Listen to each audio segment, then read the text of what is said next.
ጊዜ ገጠመኝን ልንገርሽ ወሬ በሆነ ነገር በጣም ተጨንቄያለሁ። ድሮ ነው ከዛሬ 20 ዓመት በፊት ነውና በጣም ሐሳብ ይዞኛል። አሰላስላለሁ፣ አወጣለሁ፣ አወርዳለሁ፣ ግራ ገብቶኛል።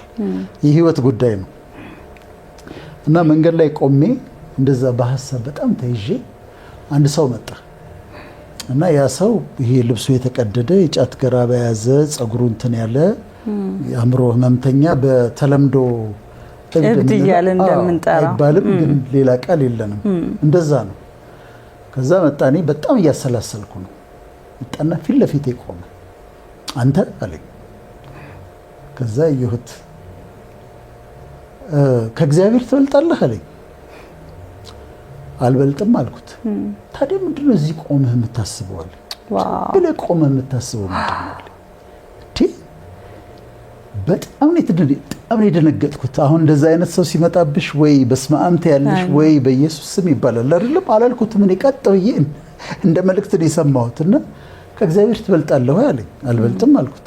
ታዲያ ምንድነው እዚህ ቆመህ የምታስበው አለኝ። በህይወቴ ማረሳው ነው ለካ በጣም ማሰብ ስለራስ አምላክ እንደሌለው ሰው መሆን ነው። አምላክ የሌለው ሰው መሆን ነው ለካ። ምክንያቱም የሚያስብ ስላለ ስለኔ የሚያስብ ስላለ እኔ ያን ያህል ቆሜ ስለራሴ ሳስብ ለካ ከባድ ስህተት ነው እና በዛ ተማርኩኝ።